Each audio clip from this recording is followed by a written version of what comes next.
Hamas Israel యుద్ధం almost climax కు చేరుకుందండి.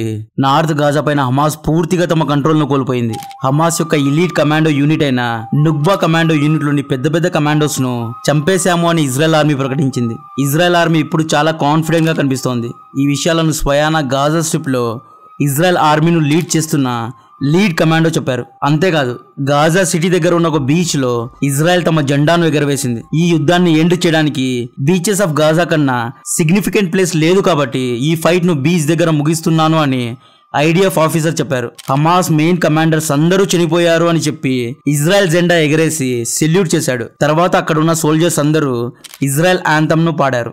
ఇది ఫేక్ వీడియో కాదండి.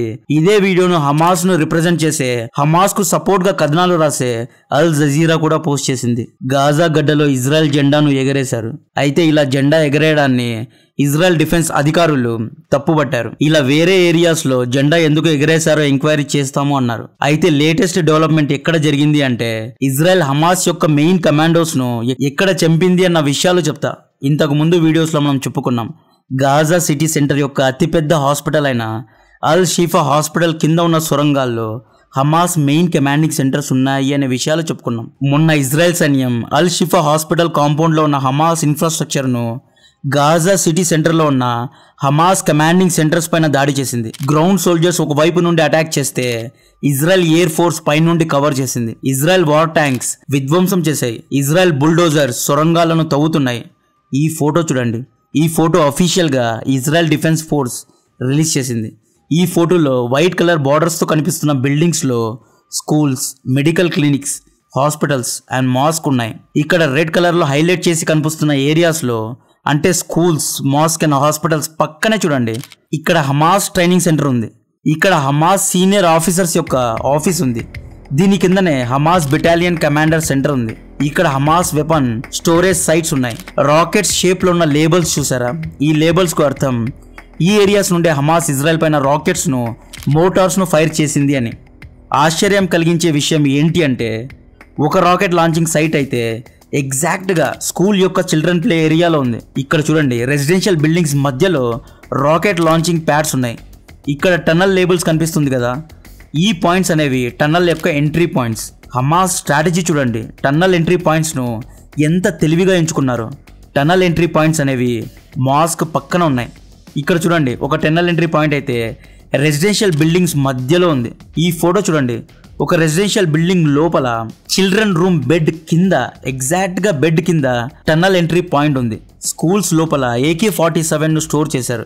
ఈ వీడియోస్ అన్నిటిని ఇక్కడ పోస్ట్ చేస్తే యూట్యూబ్ మన వీడియోను రిస్ట్రిక్ట్ చేస్తుంది కాబట్టి, ఆల్రెడీ నా ఒక వీడియోను రిస్ట్రిక్ట్ చేసింది కాబట్టి ఈ వీడియోస్ అన్నిటిని వాట్సాప్ లో పోస్ట్ చేస్తా. వాట్సాప్ ఛానల్ లింక్ డిస్క్రిప్షన్లో ఇస్తున్నా. మీకు ఈ గాజా సిటీ ఎలా ఉంటుంది, వీళ్ళ రెసిడెన్షియల్ బిల్డింగ్స్ ఎలా ఉంటాయి, వీళ్ళ టన్నల్ ఎంట్రీ పాయింట్స్ ఎలా ఉంటాయి, హమాస్కు మరియు ఇజ్రాయెల్ ఇంటెలిజెన్స్ ఏజెన్సీ మధ్య గొడవలు ఎలా జరుగుతాయి అనే బేసిక్ డీటెయిల్స్, ఫుల్ డీటెయిల్స్ కాదు, బేసిక్ డీటెయిల్స్ తెలియాలి అంటే నెట్ఫ్లిక్స్లో ఉన్న ఫౌదా సీజన్ 2 చూడండి. ట్రస్ట్ మీ, మీకు గాజా స్ట్రిప్ యొక్క బేసిక్ పిక్చర్ కనిపిస్తుంది. చాలా అంటే చాలా ఇంట్రెస్టింగ్ వెబ్ సిరీస్ అది, తప్పకుండా చూడండి. ఇది ప్రమోషన్ కాదు, నేను ఆ వెబ్ సిరీస్ చూశాను కాబట్టి మీకు సజెస్ట్ చేస్తున్నా. సో ఇజ్రాయెల్ సైన్యం అల్ షిఫా హాస్పిటల్ కింద పైన ఉన్న అన్ని హమాస్ సెంటర్స్ ను నా భూతో నా భవిష్యత్తు అన్నట్లు ధ్వంసం చేసింది. దాదాపు 130 టనల్స్ ను ఇప్పటి వరకు ఇజ్రాయెల్ ధ్వంసం చేసింది. దాదాపు 4,000కు పైగా హమాస్ పోస్ట్ ను, హమాస్ కమాండింగ్ సెంటర్స్ ను, హమాస్ ఇన్ఫ్రాస్ట్రక్చర్ ను ఇప్పటి వరకు ధ్వంసం చేశారు. ఈ అల్ షిఫా హాస్పిటల్ పక్కనే ఉన్న హమాస్ హెడ్ క్వార్టర్స్ లోపల చొరబడినట్లు ఇజ్రాయెల్ డిఫెన్స్ చెప్పుకొచ్చింది. మొన్నటి నుండి జరిగిన పరస్పర దాడిలో దాదాపు 50 మంది హమాస్ మిలిటెంట్లు చనిపోయినట్లు తెలుస్తోంది. ఐడిఎఫ్ ట్రూప్స్ హమాస్ యొక్క ఇంటెలిజెన్స్ మెటీరియల్ ను, మిజైల్స్ ను, వెపన్స్ ను స్వాధీనం చేసుకున్నట్లు తెలుస్తోంది. పై చెప్పిన ఇన్ఫర్మేషన్ మొత్తాన్ని Israel army press service official గా రిలీజ్ చేసిన డేటా. హమాస్ యొక్క ఎలీట్ నుక్బా ఫోర్స్ ను, మెయిన్ కమాండర్స్ ను చంపినట్లు ఇజ్రాయెల్ క్లెయిమ్ చేస్తోంది. హమాస్ నుక్బా ఫోర్స్ ను లీడ్ చేసే మెయిన్ కమాండర్ అయిన అహ్మద్ మూసాను చంపినట్లు ఇజ్రాయెల్ డిఫెన్స్ క్లెయిమ్ చేస్తున్నారు. అహ్మద్ మూసా హమాస్ కు చాలా అంటే చాలా ముఖ్యమైన కమాండర్. అక్టోబర్ 7th అటాక్ ను డైరెక్ట్ చేసిన వ్యక్తి. ముఖ్యంగా ఇతని కనుసన్నలోనే ఐడిఎఫ్ జికిమ్ బేస్ ను, ఐడిఎఫ్ యొక్క కిబుట్స్ మిలిటరీ బేస్ పైన హమాస్ అటాక్ చేయగలిగింది. అహ్మద్ మూసాతో పాటు హమాస్ యొక్క ఫీల్డ్ కమాండర్ అయిన ఒమర్ అల్ హ్యాండీను కూడా ఇజ్రాయెల్ డిఫెన్స్ చంపినట్లు తెలుస్తోంది. అయితే ఈ ఫోటో చూడండి. ఇది హమాస్ మిలిటరీ లీడర్ అయిన యెహియా సిన్వర్ తమ్ముడైన మొహమ్మద్ సిన్వర్ యొక్క ఇల్లు. మొహమ్మద్ సిన్వర్ ఇంటిపైన IDF artillery corps 7th brigade సోదా చేసినప్పుడు మొహమ్మద్ సిన్వర్ ఇంటి నుండి మిజైల్స్ ను, UAVs ను అంటే డ్రోన్స్ ను, మ్యాప్స్ ను, కమ్యూనికేషన్ డివైజెస్ ను, మోటార్స్ ను, అటాక్ డ్రోన్స్ మరియు టెక్నాలజికల్ అసెట్స్ ను సీజ్ చేశారు. మొహమ్మద్ సిన్వర్ ఇంట్లో మొత్తం బందోబస్తుంది. మొత్తం హమాస్ సామ్రాజ్యాన్ని ధ్వంసం చేసిన తర్వాత ఇజ్రాయెల్ బెటాలియన్ గాజా బీచ్ దగ్గరకు వెళ్ళి హమాస్ మెయిన్ కమాండోస్ అందరూ చనిపోయినట్లు ప్రకటించి బీచ్లో ఇజ్రాయెల్ జెండాను ఎగరేశారు. ఈ మొత్తం గొడవలో దాదాపు 41 ఇజ్రాయెల్ సోల్జర్స్ ఇప్పటి వరకు మరణించారు. దాదాపు 100కు పైగా ఇజ్రాయెల్ ట్యాంక్స్ను హమాస్ ధ్వంసం చేసింది. అయితే ఇజ్రాయెల్ డిఫెన్స్ ఫోర్స్ అఫీషియల్గా ఈ యుద్ధాన్ని మేమే గెలిచాము అని ప్రకటించలేదు. ఇప్పటి వరకైతే ఇజ్రాయెల్ డిఫెన్స్ నార్త్ గాజా సిటీను తమ కంట్రోల్లో అయితే తీసుకుంది. ఐడిఎఫ్ ఈ యుద్ధంలో ముందంజలో ఉంది. నార్త్ గాజా నుండి మొన్న దాదాపు 50,000 మంది ప్రజలు సౌత్ గాజా వైపు వలస వెళ్లారు. నిన్న కూడా చాలామంది వెళ్లారు. కొంతమందిని వెళ్లకుండా హమాస్ ఆపే వీడియోస్ కూడా ఎక్స్ ప్లాట్ఫామ్లో వైరల్ అవుతున్నాయి. నిన్న కూడా Iran foreign minister Israel Gaza పైన దాడిని ఆపకపోతే మేము యుద్ధంలో దిగుతాము అని ఇంకొకసారి లాస్ట్ వార్నింగ్ ఇచ్చాడు. ఆల్రెడీ 12 వార్నింగ్స్ అయిపోయాయి. ఇది లాస్ట్ అండ్ ఫైనల్ వార్నింగ్ అన్నమాట. ఇరాన్ ఇన్ని రోజులు ఏమంటోంది అంటే tomorrow Iran will join Israel Hamas war, but Iran will join Hamas if. ఈ బట్లు ఇఫ్లు ఎందుకు? మీకు హమాస్కు సహాయపడాలి అంటే యుద్ధంలో రేపే దిగండి. మిమ్మల్ని ఎవరు ఆపుతున్నారు?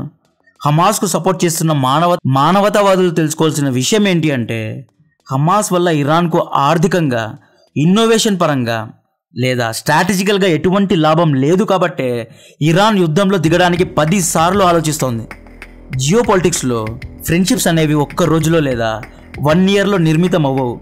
అలాగే ఒక దేశానికి సపోర్ట్ చేసే ముందు లేదా ఒక సంస్థకు యుద్ధంలో సపోర్ట్ చేసే ముందు ఆ దేశం వల్ల లేదా ఆ సంస్థ వల్ల రానున్న 30 ఏళ్లలో ఎటువంటి లాభాలు, ఎటువంటి ఉపయోగాలు మాకు కలుగుతాయి అనేది ప్రతి దేశం ఆలోచిస్తుంది. హమాస్ ఏమనుకుంటోంది? మాది ఒకే రిలీజియన్, మాది ఒకే స్టేట్, జిహాద్ పేరుతో ఇస్లామిక్ దేశాలన్నీ మాకు సహాయపడతాయి అనుకుంది. కానీ ఎవ్వరూ సహాయపడలేదు, ఎవ్వరూ రారు. ఆల్రెడీ యుద్ధం అనేది క్లైమాక్స్కి వచ్చేసింది. హమాస్ మిలిటరీ లీడర్ యెహియా సిన్వర్ ఎక్కడున్నాడు, ఏ టన్నల్లో దాక్కున్నాడు, ఈరోజు ఏం తింటున్నాడన్న విషయాలన్నీ ఇజ్రాయెల్కు తెలుసు. హమాస్ కంచుకోటైన గాజా సిటీ సెంటర్ ఐడిఎఫ్ కబ్జాలో ఉందండి. ఇంకెప్పుడు ఇరాన్ వస్తుంది? ఇంకెప్పుడు ఇరాన్ సైనికులు యుద్ధంలో దిగుతారు? When will Iran soldiers put their feet on the ground?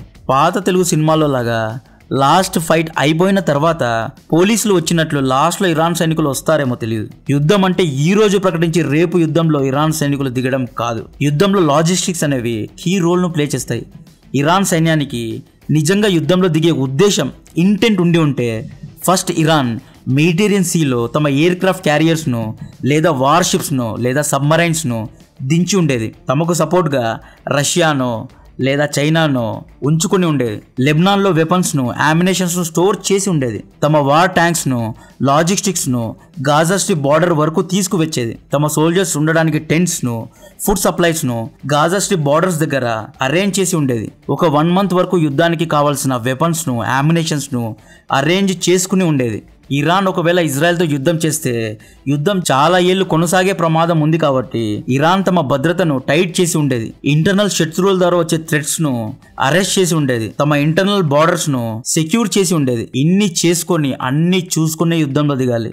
ఊరికే నోటితో అదిగో వస్తున్నాం, ఇదిగో రేపు వస్తున్నాం, ఫ్లైట్ టికెట్స్ దొరకలేదు, మర్నాడు వస్తున్నాము, లేదు ఇంట్లో బంధువులు వచ్చారు, ఇంకో 2 daysలో వస్తాము, ఇలా ఏ కంట్రీ ప్రకటించదు. అమెరికా అఫీషియల్గా ఇరాన్ యొక్క కీ మిలిటరీ ఆఫీసర్ అయిన ఖాసిం సులేమానీని చంపితేనే అమెరికాను ఏమీ చేయలేని ఇరాన్ హమాస్ను ఎలా కాపాడుతుంది అనుకున్నారు?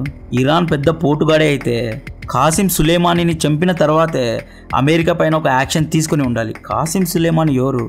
మిలిటరీ ఆఫీసర్, ఇస్లామిక్ కార్ప్ డివిజన్కు మెయిన్ లీడర్ అయిన అటువంటి ఒక లీడర్ని, ఇరాన్లో ఇతను ఒక హీరో, అటువంటి హీరో ఫిగర్ని అమెరికా చంపితేనే ఇరాన్ ఏమీ చేయలేదు. ఇరాన్ ప్రాక్సీలైన హెజ్బుల్లాలు, హౌతీ రెబల్స్లు యుద్ధంలో దిగారు కదా, అయితే ఇరాన్ కూడా దిగినట్లే అనుకోవద్దు. ఇరాన్ ఆర్మీ యుద్ధంలో దిగడంలో, ఉగ్రవాద సంస్థలు యుద్ధంలో దిగడంలో భూమికి ఆకాశానికి ఉన్నంత తేడా ఉంది. హమాస్కు సపోర్ట్ చేయడానికి వెస్ట్ బ్యాంక్లో ఉన్న సొంత పాలస్తీన్ అథారిటీ పార్టీ ముందుకు రావడం లేదు. మీలో కొంతమందికి తెలియకపోతే ఒక బ్రీఫ్ ఇస్తా. పాలస్తీన్ 2 భాగాల్లో ఉంటుంది. ఒక భాగం పేరు వెస్ట్ బ్యాంక్, ఇంకొక భాగం పేరు గాజా స్ట్రిప్. వెస్ట్ బ్యాంక్ లో ఫతే లీడర్షిప్ అంటే పాలస్తీన్ అథారిటీ యొక్క లీడర్షిప్ ఉంటుంది. ఈ వెస్ట్ బ్యాంక్ ప్రధానమంత్రిగా మొహమ్మద్ అబ్బాస్ గారు ఉన్నారు. ఈ గాజా స్ట్రిప్ కూడా పాలస్తీన్ లో ఒక భాగమే. బట్ ఇక్కడ హమాస్ కంట్రోల్ ఉంటుంది.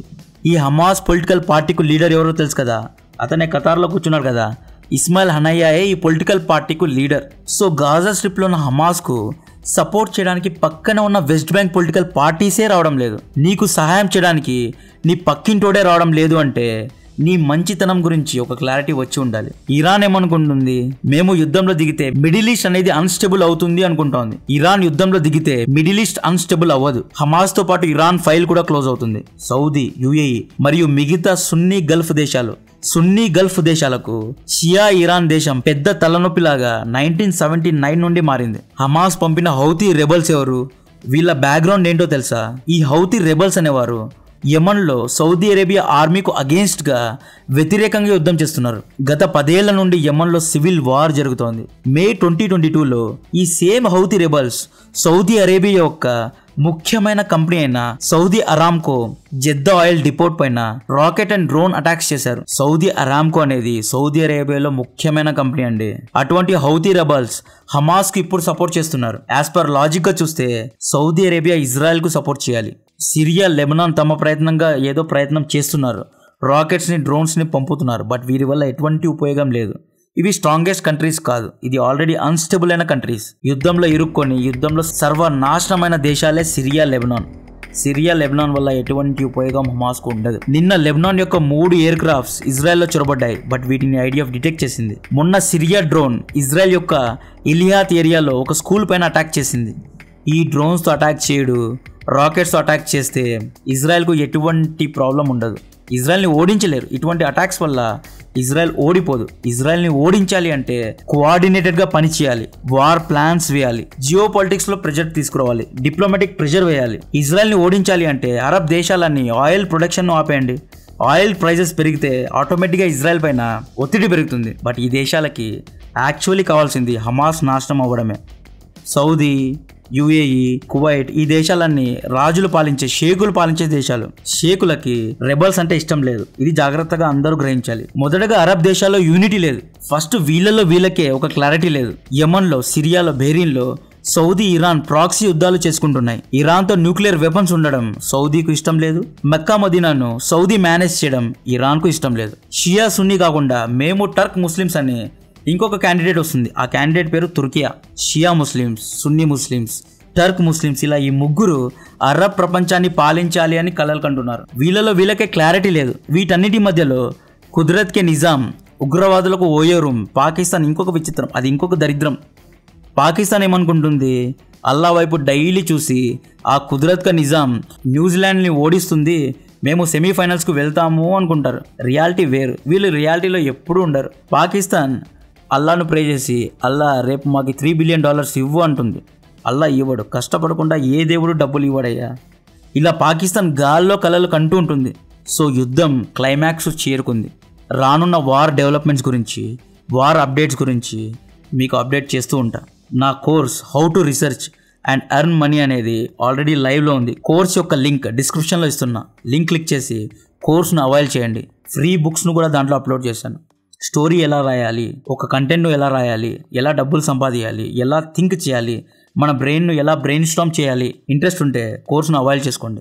కాంటెంట్ నచ్చితే వీడియోను లైక్ చేయండి, ఛానల్ను సబ్స్క్రైబ్ చేసి అందరికీ షేర్ చేయండి. జై హింద్.